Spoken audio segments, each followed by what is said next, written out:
Good morning and welcome back to another episode of the First Off the Tee podcast. I am your host, Robert Ivanek.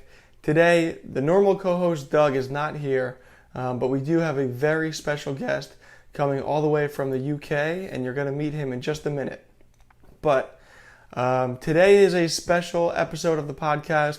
Typically, we run 18-minute podcasts, a play on there being 18 holes in golf. But today, we are going to do a Super Loop episode, 36-minute, double-length podcast.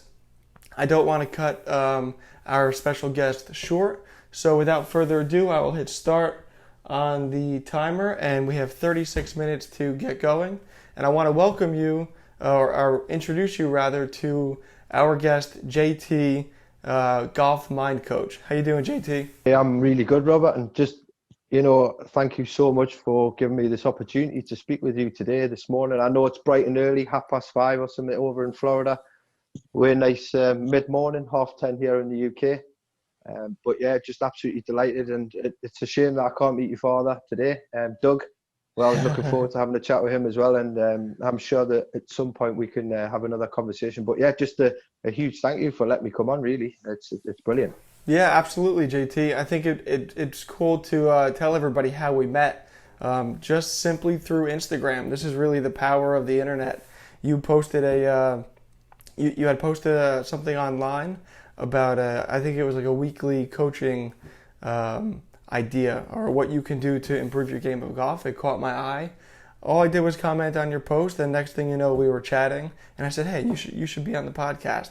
And here we are, less than a week later. No, it's crazy how things like that work, isn't it? And I think during this whole situation that we're in, I don't like to call it a crisis or a pandemic because it's just a circumstance in life. And I've found it very useful to reach out to different people across in America and stuff. And yeah, that connection. And we, like you said, we had a conversation, and you guys are doing an amazing job. I love what you're doing, really trying to get positive about the game and bring a little bit different twist towards it. And I thought, well, yeah, let's see what happens. And we ignited the spark, and here we are talking today. So it's great. Excellent. Yes, and you'll definitely get to meet Doug. We'll for sure have you back on another episode. But with that, let's jump right into it. You had sent me a quote this morning from Martin Keimer, PGA golfer who had a great round. I think, what did do you know what he finished yesterday? He was up at the top of the leaderboard, right? He's sitting up there, yeah, in the top five. Yeah, -4, so he's one shot off the lead. So you sent me a quote that I wanted to read. Maybe we can unpack what this quote means. So he said, "I felt bad about my game last night, so I watched the 2014 U.S. Open. I watched the way I walked, the way I putted. It inspired me. I know you shouldn't live in the past, but if it helps you get in the present, that's great." That actually caught my eye. I think it was last night, and then I read that this morning. I thought, well, why not just talk about somebody who's actually physically been there and won and done something on the big stage? And we talk a lot about being present in golf, and that present moment is determined by the effort that we've put in over time. So it's taken all of the goodness, and what he's done a self-reflection on himself, watching himself back doing something where he was successful and took out all of them best bits and then brought them into the present moment. But the way that he said that I felt bad about how I was feeling, that's an acknowledgement for one. So that's understanding how he was feeling. Right. But then how can you turn that situation from feeling the way that you are? And the way that we do that is we look at things that we have done. We be grateful, we acknowledge. And he has mentioned something about walking. Now, one of the things that I look for within a golfer is their posture, is their character, and how they conduct themselves on and off the golf course as well, not just when they're playing. And when I was reading that this morning, I think the guy who's going to win this week will be the one that complains less, the one that is more composed, and the one that has a little bit more of a presence. Yep. Even when things go bad or one bad shot, because it's how we respond to situations, not by what we do. And it's beautiful to see that these golfers aren't talking about, oh, well, my swing's a little bit out of sync and my technical game isn't a little bit there, or I'm not feeling it this way. Just to come out with that kind of quote is, I think, being present, the way that he was walking, the way that he was basically existing within the environment that he won in. And to look at yourself from a dissociated point of view is a really special thing to do, because you get to pick up a little bit more and, I don't know, put yourself as a fly on the wall and say, okay, Sure. what do I look like, and how am I going about my day? So yeah, I thought it was a good quote to start the session with, and I really love it. hold into it, that grounding. I love it. There's two things that you mentioned that really tie really well into Zen golf, and I want to get into this book a little bit later in the podcast, but I think now's the perfect segue, because two things that you mentioned. Now I want you to know I started reading this book 2 days ago after we chatted, and I'm about 35 pages in, and there's two things right off the bat that dial directly into the book. The first was, you said that whoever is going to complain the least is going to win the tournament, and I love that. If you saw my podcast last week, I said, I'm not a tattoo guy, but if I was to get a tattoo, this would be the quote, and I found it in this book, and the quote is, "Don't complain about anything, not even to yourself." That little quote just sticks with me, because really it's more than just golf. That quote carries with you throughout your whole life. Don't complain about anything, not even to yourself. And I think Jack Nicklaus famously said, I walk through the clubhouse and I check guys off who I know I don't have to compete with, because they're already complaining about the weather, they're complaining about the course conditions. He knows mentally they're already out and he doesn't have to worry about them. There's only a few guys in the field who he has to beat. And I think that is so, so true. The other thing that really stuck out to me was how Martin was looking back at himself, looking how he was walking, looking how he was putting. Dr. Joe talks about uncovering this gold statue early on in the book, and the short synopsis is it's a folklore family relic that was passed along, and the child gets it, and it's a clay statue. Well, he wants to plate it gold so it looks nice, and so he spends all this time and money plating this statue with gold, and he has a hard time keeping it gold. It keeps getting dirty, the gold keeps coming off. Long story short, he finds out that the statue itself is made of pure gold but covered in clay. And the moral of the story is, it's not about trying to fix or put something on top of your game. You already have your perfect swing. You have your perfect game. It's about removing the distractions, getting back to the roots of yourself and of your game, and letting that shine through. And I think that's exactly what Martin is doing with this quote that you sent me. Oh, well, firstly, Dr. Joe started mentoring me June last year, and I reached out to him because I was finding my way into the industry a little bit in terms of how do I then coach people with a different twist and become a little bit more of a mindful golfer rather than your traditional sports psychology of methods and theories, because we can be bombarded with stuff. And it was a complete, I don't know how it happened in the moment, the dream come alive when I reached out to Dr. Joe and we ended up working together. He's a great guy.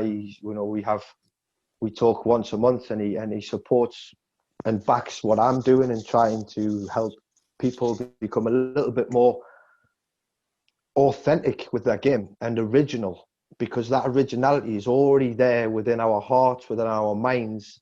And it's about aligning the both up and really putting blinkers on, I suppose, and not comparing ourselves to what already is out there, because the minute we start comparing, we chip away at that statue, because we're then thinking that we need to be a certain way, conduct ourselves a certain way, perform a certain way, hit the ball as far as the guys hit it. Now, when you become so present and original with your thinking, magic happens. It does. There's something ignites this thing within you. And my personal journey into coaching golfers on the mental game has been one of having to do all of them things as well. Put the blinkers on, don't compare myself with others, be authentic with what I coach and how I come across with people, you know. And people are great. And if you listen hard enough, everybody's got a story and everybody's got a journey. And when you delve into that journey, like Martin did, delved into a part of his journey, then it brings out a sense of belonging, a sense of an understanding of who you are. And that there is more powerful than, you know, trying to go out and force things and constricting yourself. But yeah, definitely Zen Golf. You're going to love reading that, as I did a few years back, and reached out to the author, Dr. Joe, again, and now working with him on a personal note, which is like, wow, you know. That's incredible. That really is an incredible story. Shout out to Dr. Joe. I mean, I'm only 35 pages in, and I can't put the book down. It almost reminds me very much of this book, which is my current all-time favorite golf book, which is Harvey Penick's The Little Red Book. Now, Harvey talks somewhat about the mental side, but mostly about technical strategy. But it's an awesome read for any golfer because it's just packed with short little snippets, short 1 to 2 page life lessons about the game of golf. It's quick, it's an easy read, and it's packed with information. And I feel like Zen Golf, at least through the first section of the book, is structured the same way, where it's short, easy, digestible, and relatable content. And I'm really not a reader. I don't read a lot of books, but I couldn't put Harvey's book down, and I'm getting the same feeling with Dr. Joe's book. So if anybody's looking to pick up Zen Golf, I'll put a link in the video description to the Amazon site where you can buy Zen Golf. So JT, I want to ask you, we had spoke briefly before the podcast.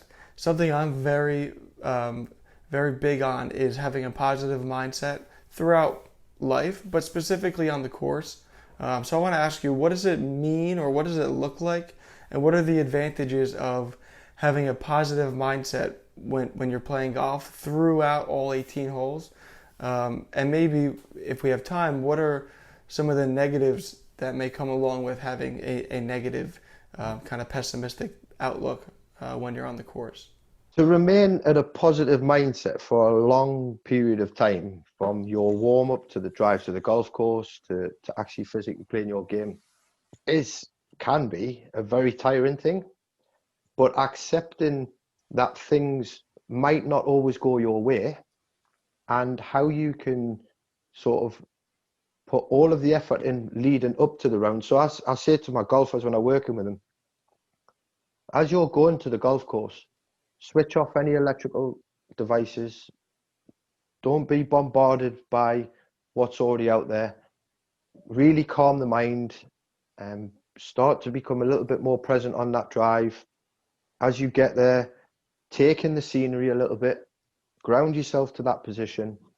And the more and more you practice doing this, even away from golf, will enhance that positive mindset during the round of golf. Now, to be in what they call the zone or in full focus for a long period of time is playing from your subconscious mind, which is playing from what you've already put in. The difference between positive and negative, there isn't much. There's actually, if you look deep into it, for every negative intention, there's a positive outlook. So why am I feeling this way? How do I respond to whatever's happening? And then how do I remain calm and composed throughout the rest of my round of golf? You can set that standard, you can set your score, you can set your goal, you can set your targets, and people chunk it down: the first 3 holes, the next 3 holes, the front 9, the back 9. It's only ever one shot at a time, and you can get carried away. You can put yourself, that the language that people use as well is, I never play well on this hole, or this is not my favorite hole. I always go right on this hole. You're training the mind to already do that. So it believes that that's what you're going to do. You're just there playing a shot. And if you can work on your well-being, your tension, your presence, your acceptance, your responding, that will lead to a positive mindset. Not just saying, I'm going to be positive today, because it's not that easy and it doesn't work that way. You know, how have you been in the last 24 hours before a big game? You know, everybody gets nervous, and that's okay, because an element of that is good. And, you know, you've got these different theories that we can just go about our day and practicing things like mindfulness, meditation, acknowledgement, gratitude. That's what leads to a positive mindset. Not just hit 1,000 golf balls and, you know, every single day, because what you're doing is you're training the body. I put a quote on a golf Facebook channel the other day, and I said, would you rather spend $100 on getting your head sorted, or $100 on a new club? Now spend $100 on getting your head sorted so you can use the club you've already got. And everybody bombarded it with, I would just get lessons.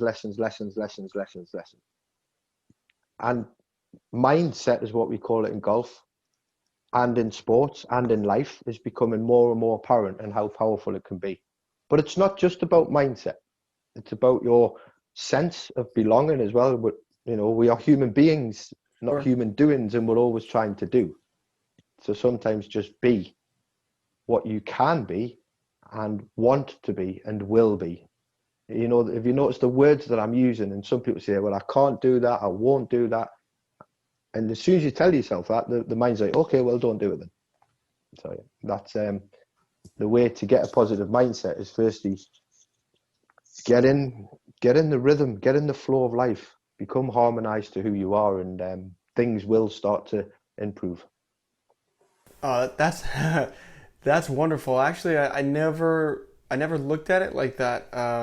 I pride myself on my positivity throughout every day of my life, not just on the golf course.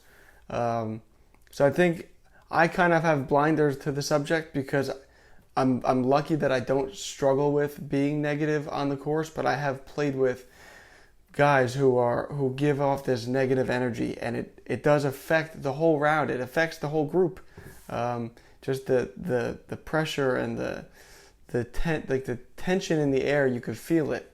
I never thought to think about your whole day, your 24 hours before you get out there. All of those things do play into how you perform on the golf course. That's right, right. Yeah, the decisions that you make, and Joe talks about commitment in his book, and you'll get to that. And golf is like life. We make these decisions, we commit to something, and it doesn't work, or it does work, and it goes the way that we want it to. And then we don't, okay, it's gone the way we want it to, let's move on. But when it doesn't work, how do you deal with the fallout? Do you beat yourself up? Do you get anxious about that? Do you start to, you talk about these negative golfers who give off this energy. We all give off an energy.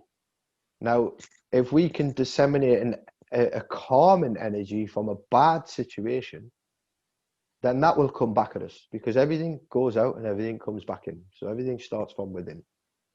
And I know what you mean. I've played with golfers who are throwing their clubs and they're swearing underneath their breath and they're just getting really anxious and frustrated. You've got to be able to just put up these shields around you and deflect that energy back, because it can affect you, and it does.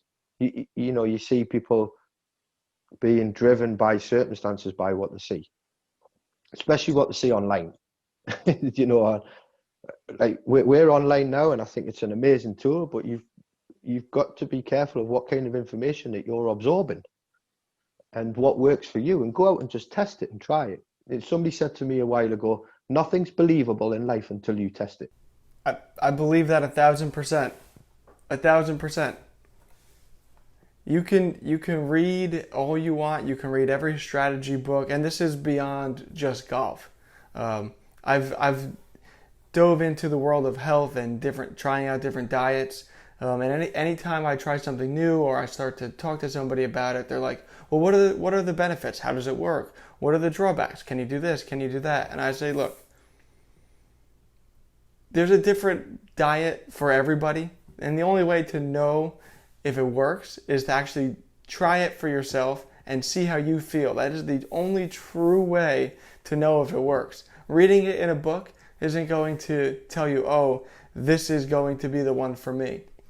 You have to get out there and actually do it for yourself. See how you feel, and I agree. That is the only true way to see the results and to see if it works for yourself. Yeah, imagine if we tried to do everything we read, and imagine if we tried to do every exercise that we've seen. Some people's bodies aren't built a certain way to do certain things. Find within you, as I have done, and the people that I work with, I always, I wrote a program. It's took me about 4 years to write that, and I looked at all different theories in the market in golf, and I was like, how do I get golf across to golfers, or the mind side of it, without being too psychology? Because you don't need to know how this works, how the mind works, because that's another thing that you're going to have to go after and learn. And we've only got enough room in the grey matter, and we only develop our way of doing stuff. But when we get the good feeling about what we've done, or when we're achieving things by guidance, by support, and by help, then that's the difference, and I've always had a coach, I've always had a mentor. I'm ex-military, so I know what it takes to achieve things. I know what it takes to go out and do stuff. But when I'm working with people, I just delve into, who are you? What, who's your identity, and how do you behave, and where, what do you know about tranquility, and what do you know about being present? And we have 60 to 70,000 thoughts a day. So if we try to pay attention to all of those in one go, we're just going to get confused. And the idea behind golf is not to be confused, Right. because the more confused you are, the more you're adding to the plate. And there was a beautiful quote the other day was, when you're sailing a ship, the captain knows that ship in the storm, and he knows how to put his sails up to get the right wind behind him and then fly through the waves.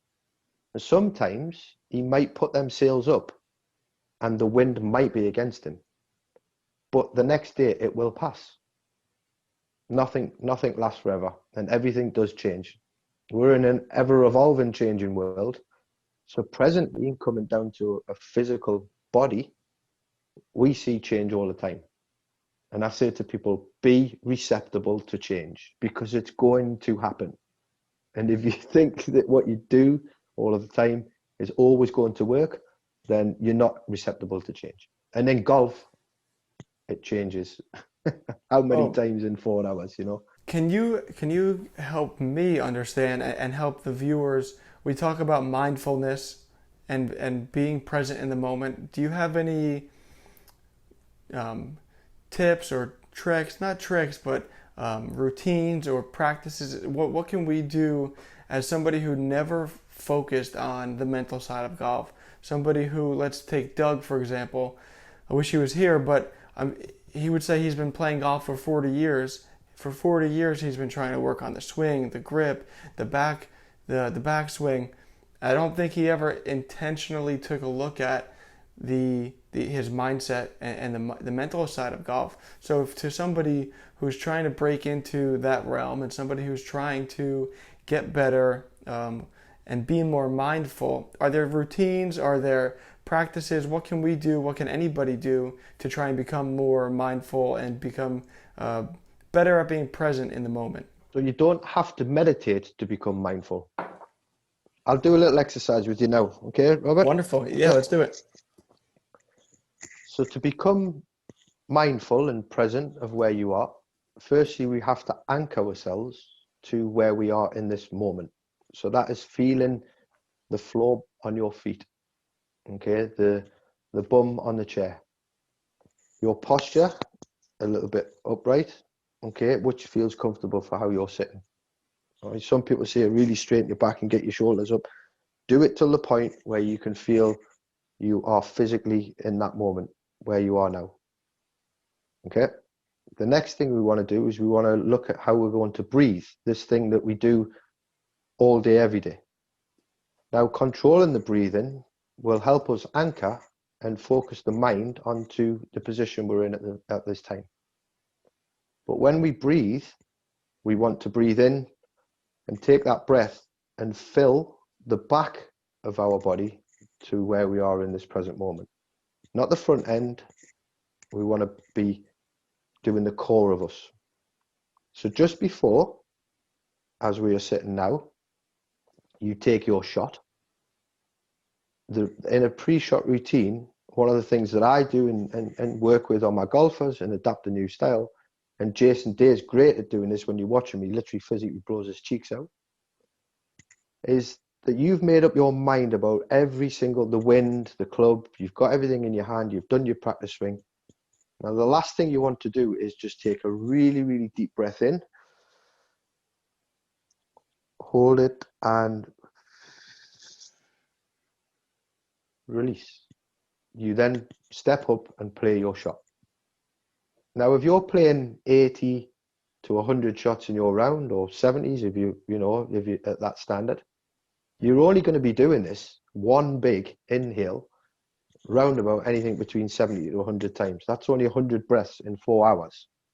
We're probably breathing a lot more when we're walking. And that's how you become anchored to where you are. Now, when we're in this moment and we're doing breathing and thoughts come, we acknowledge the thought and we allow them to pass through. Pay attention to them, accept them what they are, what is the meaning behind them, and let them go, because thoughts will keep coming. So add 10 minutes every day. Just stand there, pick out something that I want to look at, and become present, become mindful. The food that you're putting in your mouth, the people that you're talking to, the way that you listen. Practice being mindful, these techniques away from golf, so that when you are playing, you can install that new behavior and that new learning into your game. That's wonderful. So that is a little snippet of what mindfulness is, really, I suppose. It's about being present without being judgmental of any situation. So not even judging the thought. I briefly got to that section in Dr. Joe's book where he says, don't let a thought stick too long in your mind, and don't try too hard to get one out of your mind. Just let them freely enter and leave the brain, and don't judge them. Just let them be, because, and you can correct me on the quote, but your mindset is not your thoughts. Is that how it goes? Do you know that quote? In thinking, yeah, we are not what we think.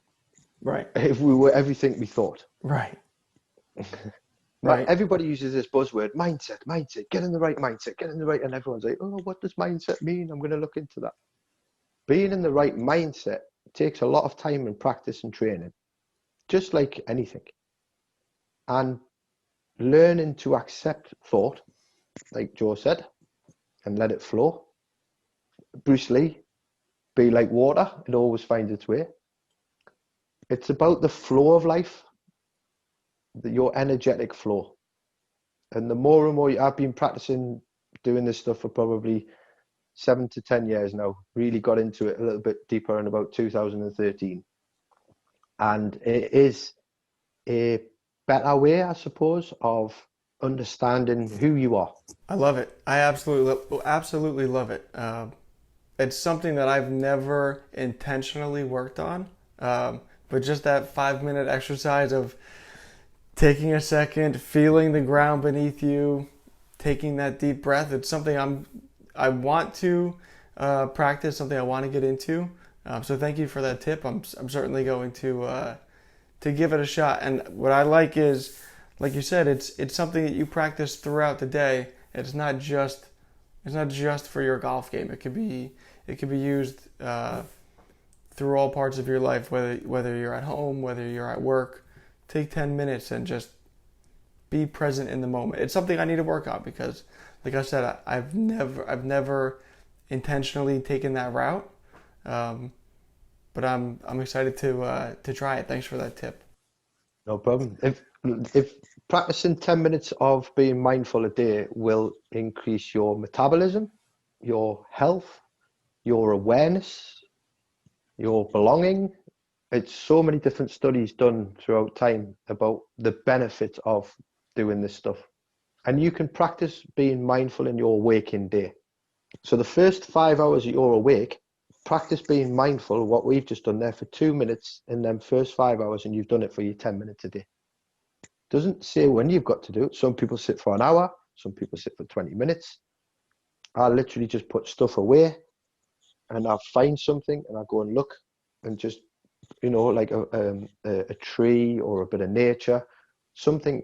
And golf courses are mindful places. So if you ever losing yourself a little bit, or you're getting a little bit anxious and your game and the wheels are coming off and you're not feeling good, give yourself a minute to just look at something away from, not your club, not your ball, not the player, because you can pick something on a golf course that you can just focus on for a minute or so, just to bring you, I suppose, level-headed. Absolutely. I felt it even in that little 5-minute exercise we did. I felt myself calm down a little bit and be a little bit more focused on just speaking with you. Something as simple as this, just two guys having a conversation. I felt I was present. I felt I'm listening, but I have to be honest. I did feel like I was.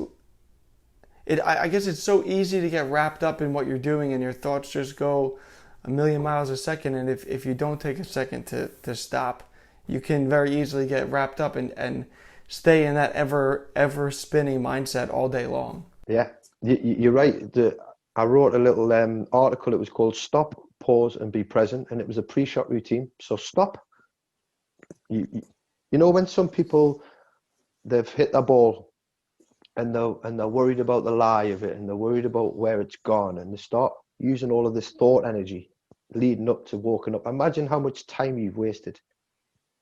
Don't make any decisions until you physically get to the area where you're going to be playing from, because what can you do in this moment of walking 5 minutes to your ball or however long?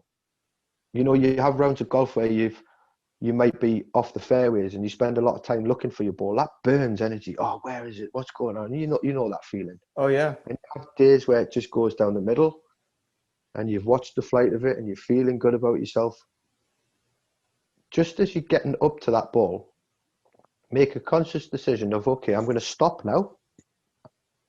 And when I've stopped, that means I've started my grounding. Then I'm going to pause. And in this pause moment is where I'm going to make my decision.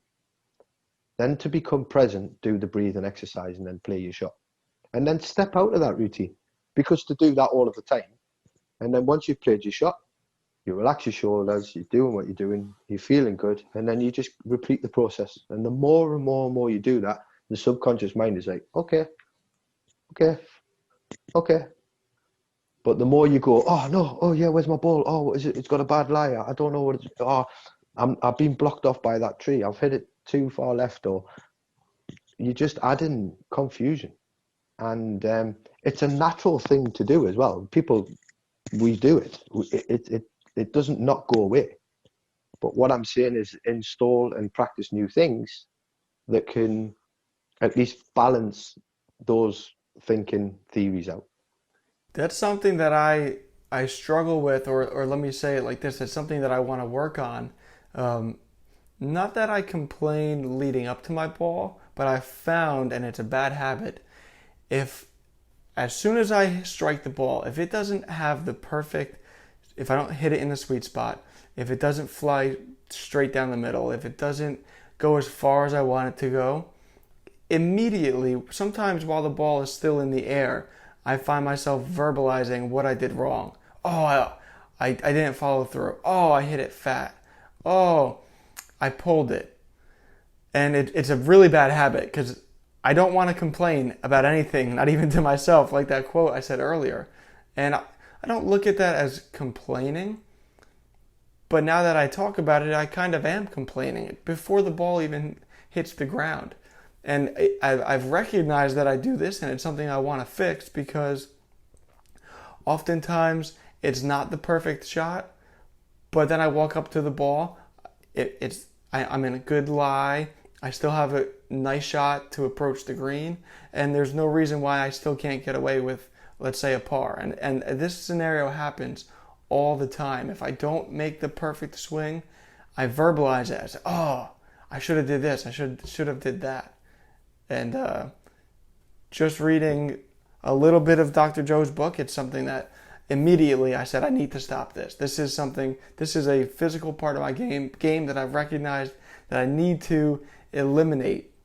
I think that goes hand in hand with what you were just saying. You're completely right there. You can't get away, I think, from it's a natural response when something doesn't work that we've put time and effort into, and we are going to get a little bit frustrated. Now, there's a lovely quote in the book called The Power of Now by Eckhart Tolle. And he talks about how two ducks have a fight on the water. And that lasts a minute or so. But what they do is they shake their feathers off and swim away from each other. What they're doing is they're releasing the frustrated anger and the energy. So what you're talking about, when you do feel that way, learning to control how quickly you can disseminate that energy away from you, that feeling of frustration. We, as golfers, we do it all the time. We lip out, and it gets us, and that's a normal thing. Or something doesn't work in life. We make a business decision, or we take the wrong turn, and we end up turning left when we're supposed to go right. You've got to ask yourself, does it really matter now that that's gone? Can I be a little bit frustrated? Of course you can. But then how quickly can I release that frustration that I don't then carry it with me throughout my next shot or beyond? And the key is not to take that frustration into the next moment of your life, but allow that frustration to disseminate away. So it's natural to do that. Of course it is.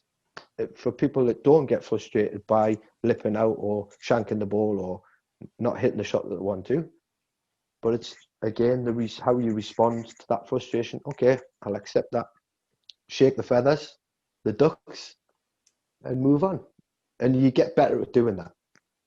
Coach, we're all out of time. That's 36 minutes. It really is amazing how the time flies when you dive into a subject. I just want to thank you for being on the podcast. And maybe you could tell us, where can my viewers find you? How can they find you on social media? You've got my Instagram handle, which is JT Coach Golf Mind Coach, and you can share that. We're friends on Instagram and stuff. That's one of the main platforms where I'm adding tips and content and helping people. But my website is whatsinthebag.com. Whatsinthebag.club is my website, and I've got different programs on there, introducing people a little bit more deeper. I've got my Living in Abundance program, which is a 3-month course that you enroll on, and we work together on a one-to-one basis. And there's about 12 hours worth of one-to-one coaching with myself and making you accountable every step of the way. Yeah, whatsinthebag.club. Wonderful. Is where you find me on there. So it's reach out, anybody that wants to. There's a button on there. You can book a 15-minute consultation with me, and I can find out exactly what the person wants, because every single person is different, and the program is tailored to the individual and exclusive to them as well. Excellent. Hey guys, I'll put a link in the video description to JT's website, to the Instagram handle. Go give him a follow. Check out the website. If you're interested, try that 15-minute consultation. It doesn't cost you anything, and it gives you 15 minutes to hang out with JT. JT, I couldn't thank you enough. We'll certainly do this again. I want you to meet Doug. I want you guys to have a chat, because there's two very different mindsets, between myself and him. Like I said, 40 plus years of playing golf. I've only been playing for 2.5. So I want to see you interact with him. We'll definitely do it again. And I just want to thank you again for taking the time out of your morning to hang out with us. I really appreciate it, and it's been an absolute blast talking to you the other day, and I look forward to building a great relationship with you and your followers, and you're doing an amazing job, so keep going with that as well. And keep sharing. Thank you very much. All right, JT. Namaste. Thank you. Take care. Cheers, enjoy. Man.